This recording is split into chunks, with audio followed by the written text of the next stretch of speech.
எல்லாருக்கும் வணக்கம். அப்புறம் எல்லாருக்கும் நன்றி. தயாரிப்பாளர்களுக்கு, இயக்குனருக்கு, கூட நடித்த நடிகர் எல்லாருக்குமே நன்றி. உங்களுக்கு ஒரு பெரிய நன்றி. நிறைய பேசணும் இந்த படத்தில் அப்படின்ட்டு நான் ப்ரிப்பேர்லாம் பண்ணி வச்சுருந்தேன். ஆனால் இன்றைக்கி கொஞ்சம் இடையில் ஒரு படப்பிடிப்பு நடுவில் அனுமதி வர வேண்டிய சூழ்நிலை ஆயிடுச்சு. சாலிகிராமத்துலாம் ஷூட்டிங் நடந்துகிட்டு இருக்கு. நான் 8 மணிக்கு வந்துடுவேன்னு சொன்னேன். அநேகமாக ஷார்ட் ரெடியாக இருக்கும். போனோடனே போய் உள்ளே பூந்து நடிக்கிறேன் கேமராக்குள்ளே. இந்த படத்தில் எனக்கு என்னோடய கதாபாத்திரம் வந்து நான் ஹீரோவோட தாய்மாமனாக நடிச்சிருக்கேன். படத்துக்குள்ளே ரொம்ப முக்கியமான கதாபாத்திரம். அப்புறம் இந்த கதை இயக்குனர் சக்திவேல் வந்து எனக்கு அவர் படம் பண்ணுறதுக்கு முன்னாடிலேருந்தே தெரியும். ஒரு படம் வந்து ஆக்சுவலாக டிஸ்ட்ரிபியூஷனுக்கு ஒர்க் பண்ணியிருந்தார். அப்போது இருந்து எனக்கு அவரை தெரியும். அதனால் எல்லா படத்துலையுமே கூப்பிடுவார். பயணிகள் கவனிக்கும் ஒரு ரோல் கூப்பிட்டுருந்தார். அப்போது வந்து சூழ்நிலையினால் அதை பண்ண முடியல. இதில் வந்து முக்கியமான ஒரு ரோல் அவரோட ஒர்க் பண்ணதில் எனக்கு ரொம்ப மகிழ்ச்சி. இந்த கண்டென்ட்டுக்குள்ளே இருக்கிறது எனக்கு நிறையா ரிலேட் பண்ணிக்க முடியாத நிறைய சம்பவம் இருக்குது. அதெல்லாம் வெளியில் சொல்லலாமா இல்லையான்னு ரொம்ப நாளாக ஒரு யோசனை. ஏன்னா இது மிஸ்கின் சாரே பேசும்போது நிறையா மனிதர்கள் அப்படிலாம் மாற்றி பேச வேண்டிய சூழ்நிலை இருக்குது. ஏன்னா நமக்கு அந்த டேம் வந்து கரெக்டாக இல்லையான்னு ஒன்றும் புரியல. வேறு இது பொது வழியில் மைக்கில் பேசலாமான்னு வேறு தெரில. அப்புறம் அவர் சொன்னதுக்கப்புறம் எனக்கு என் வாழ்க்கையில் நடந்த ஒரு கதையை சொல்லிடலான்னு நான் முடிவு பண்ணிட்டேன். நான் எப்படியும் மாட்டேன், நாங்கள் 2 பேரும் சேர்ந்து மாட்டிக்கிறோம் அப்படின்ட்டு தான். ஏன்னா அவருக்கு நடந்த மாதிரி என் வாழ்க்கையில் நடந்தால் சின்ன பையன் எங்கள் ஊரில் ஒரு நாய் இருந்தது. எனக்கு அப்படி சொல்லி தான் பழக்கம். ஆனால் அதுக்கு ஒரு பேர் வச்சுருந்தோம், கருப்பு. அதுக்கு பேர் அது ஃபுல் பிளாக்கில் இருக்கும். இருட்டிலலாம் இருந்தால் தெரியவே தெரியாது. அது வந்து எங்கள் பெரியப்பா வீட்டில் இருந்துச்சு. எங்கள் அப்பாவுக்கு வந்து நாய் வளர்க்குறது பிடிக்காது. ஏன்னா அது வந்து ஒரு நாள் என்றைக்கா இருந்தாலும் ஒரு நாள் நம்ம இருக்கும்போது அது நம்ம விட்டு பிரிஞ்சு போவோம். அதனால் அந்த சோகத்தெல்லாம் நம்மளால் தாங்க முடியாதுன்ட்டு அவர் அது மேலே விருப்பப்பட மாட்டார். நாய் வளர்க்குறது எங்கள் அப்பாவுக்கு பிடிக்கவே பிடிக்காதனால எங்கள் வீட்டில் நாய் வளர்க்கலாம். எனக்கு நாய் வந்து பர்சனலாக பிடிக்கும்.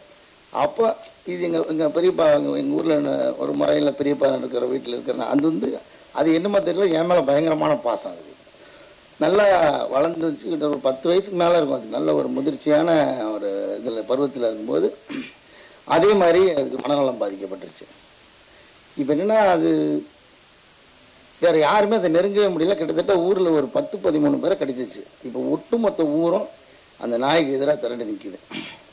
இந்த நாயை கொன்னே ஆகணும் அப்படின்ட்டு. இப்போ என்னென்னா அவங்க வீட்டில் இருக்கிறவங்க கூட அந்த நாயை நெருங்க முடியல. ஏன்னா கடிக்க வருது, யார் போனாலும் கடிக்க வருது. இப்போது அவங்க வீட்டில் ஒப்புதல் வாங்கிட்டாங்க. சரி இதை நாங்கள் வந்து இதான் என்ன சொல்கிறது, மக்களை காப்பாற்றுறதுக்காக இதை கொல்ல போகிறோம் அப்படின்ற ஒரு முடிவுக்கு வந்துட்டாங்க. ஏன்னா அப்போல்லாம் வேறு இந்த மாதிரி ஊசி போட்டு அந்த மாதிரி ட்ரீட்மெண்ட் பண்ணுறதுக்கெல்லாம் அப்போல்லாம் இல்லை. எங்கள் ஊரில் கிராமத்தில் அந்த வசதியெல்லாம் இல்லை. நான் ரொம்ப ஒரு 10-12 வயசில் இருக்கும்போது. அப்போது என்னை மட்டும் அது கடிக்கவே இல்லை, என்னை மட்டும் அது ஃப்ரெண்ட்லியாகவே வச்சுருக்கு. எனக்கு அது புரியவே இல்லை. இப்போ என்னென்னா மொத்த ஊரும் சேர்ந்துக்கிட்டு என் மேலே ஒரு கோரிக்கை வைக்குது. கோரிக்கைன்ற ஒரு நிர்பந்தம். நாங்கள் வந்து ஒரு டெல்லி பாஷாணத்தை வந்து தருவோம், அது நீ கொடுத்தா தான் சாப்பிடும், அதனால் நீ தான் கொடுக்கணுன்ட்டாங்க. இப்போ வந்து இட்லியில் வெட்டி அதுக்குள்ளே வச்சு எனக்கு எக்ஸ்பிளைன் பண்ணுறதுக்கே பதட்டமாக இருக்குது. நான் தான் கொடுத்து ஆகணும், ஏன்னா வேறு யாரும் கிட்ட போக முடியாது. நான் வந்து வேறு வழியே இல்லை, கொடுத்துட்டேன். அது ஒரு பெரிய ஊர் மொத்தமாக சேர்ந்து ஒரு கலவரம் ரேஞ்சுக்கு செயல்படுறாங்க. எல்லோரும் வீட்டுக்குள்ளே இருக்காங்க. வச்சிருக்கிற தண்ணியெல்லாம் வந்து மூடி போட்டு மூடுறாங்க. ஒரு பரபரப்பாக இயங்குது. இது ஆரம்பிக்கிறதுக்கு முன்னாடி இப்படி ஃபுல்லாக அலர்ட் ஆகுது ஊரே. எனக்கு இது ஏன்னு தெரியாது. அப்புறம் தான் சொன்னாங்க, இந்த எலி வாசனை சாப்பிட்டுருச்சுன்னா தண்ணியை குடிச்சிட்டா பொழைச்சிருமா, அதனால் தண்ணி குடிக்க விடாமல் இருக்குது. ஊருக்குள்ளே எங்கெல்லாம் பொதுவான இடத்துல தண்ணி திறந்துருக்கு எல்லா இடத்தையும் க்ளோஸ் பண்ணி இப்போ அலர்ட்டை கையில் கட்டையோடு அங்கங்கே தெருமுகளை எல்லாம் நிற்கிறாங்க. இப்போ இது யதார்த்தமாக என்ன பார்க்க வருது. இப்போ இந்த இட்லி நான் வச்சு கொடுத்துட்டாங்க, நான் கொடுக்கணும், வேறு வழி இல்லை, கொடுத்துட்டேன். சாப்பிட்டுருச்சு.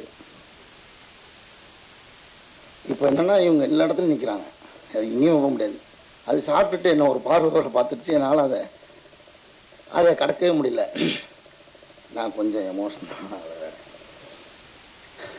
அப்புறம் என்ன ஆயிடுச்சுன்னா எல்லா இடத்துக்கும் ஏமாற்றி தப்பிச்சு ஓடிட்டான். ஊருக்கு வெளியில் ஊத்துன்னு ஒரு குட்டை இருக்கும், அந்த குட்டையில் போய் தண்ணியை குடிச்சிட்டான், தப்பிச்சிட்டான். இப்போது ஆனாலும் ஊர் இதுக்கு எதிராகவே தான் நிற்கிது. ஆனால் எனக்கு என்னென்னா நல்ல அப்படி திரும்பவும் அந்த அப்ளிகேஷனுக்கே வந்தாங்க.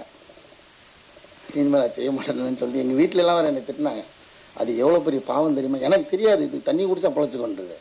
இதெல்லாம் இவ்வளோ திட்டம் பண்ணுறது நீ கொண்டு போய் வச்சுருக்கேன்னா எனக்கு தெரியாது. அவங்க கொடுக்க சொன்னாங்க, இல்லை நான் தான் கொடுத்து ஆகணுன்ற இடத்துல வந்ததுனால நான் கொடுத்துட்டேன் அப்படின்னு போய் சத்தம் போட்டாங்க. இனிமேல் அதை பண்ணக்கூடாது, பெரிய பாவம் அப்படின்னு சொன்னதுனால நான் பண்ணல.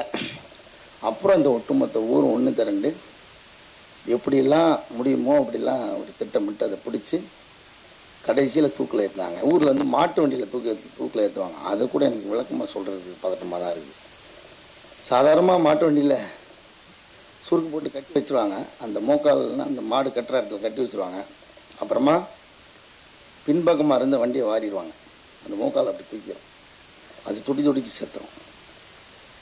இப்போ என்னென்னா ஊருக்கு எல்லா மக்களையும் காப்பாற்றிட்டோம், ஒரு வெறிநாய் கடியிலேருந்து எல்லோரும் காப்பாற்றிட்டோம்னு ஒன்று இருக்குது. ஆனால் இந்த நாய் செத்துருச்சு. இந்த சூழ்நிலையில் யார் பக்கம் நிற்கிறதுன்றது எனக்கு அப்போவே தெரியல எனக்கு. அது மாதிரி இந்த படத்துக்குள்ளே ஒரு பதட்டம். நான் நடித்த போதுலாம் பெருசாக அதுக்குள்ளே எனக்கு கதை தெரியும், எனக்கு தான் விஷுவல். நான் படம் ஃபுல்லாக பார்த்துட்டேன். அப்புறம் பார்த்தோன்னே எனக்கு அந்த பதட்டம் அதுக்குள்ளே தொட்டுருச்சு எனக்கு. அது மாதிரி நிறைய பேருக்கு அனுபவம் இருக்குன்னு நினைக்கிறேன். இன்னும் நிறைய பேசணும். நான் சீரியஸ் போய்ட்டு கேரளாவில் ஷூட்டிங்லாம் நடக்கும்போது ரொம்ப ஜாலியாக இருக்கும். வெளியில் அதாவது ஷூட் முடித்ததுக்கப்புறம் ஹோட்டல் ரூம்லாம் வந்துட்டு ஒரு நாள் வந்து எல்லோரும் கதவை சாத்திட்டு பிரியாணி பண்ணோம். வேறு ஒன்றும் இல்லை. ஏன்னா ஒரு 10-15 நாள் ஆச்சு நமக்கு இந்த ஒரு சாப்பாட்டு பிரியாணி. நான் எப்போ என் வண்டியில் கிச்சனில் வந்தது, கிச்சன் வந்து காரில் டிக்கியில் இருக்கும். ஒரு எல்லாமே ஒரு மினிமைஸாக அப்படி வச்சுருப்பேன். ஆனால் ஒரு குக்கர் மட்டும் பெருசாக இருக்கும். ஒரு 10 பேர் வந்தால் சேர்ந்து சாப்பிட்ற மாதிரி. அந்த மாதிரியான ஒரு குக்கரை அந்த ஹோட்டல்காரங்களுக்கே தெரியாமல் கடத்தி கொண்டு போய் உள்ளே வச்சு கதவை சாத்திட்டு முழு பிரியாணி உள்ளே வச்சு செஞ்சுட்டு திருப்தியாக அன்றைக்கி நைட்டு சாப்பிட்டோம். ஸோ அந்த மாதிரியான நிறைய அனுபவம் இருக்குது படத்துக்குள்ளே வேலை செய்யும்போது இருந்த அனுபவம். எல்லாருக்குமே ரொம்ப நன்றி. இன்னும் நிறைய பேசுகிறதுக்கு இருந்துச்சு, ஆனாலும் எனக்கு டைம் இல்லை. ரொம்ப நன்றி. எல்லாருக்கும் தனித்தனியாக பேர் சொல்கிறதுக்கும் எனக்கு நேரம் இல்லை. ரொம்ப நன்றி. Thank you so much.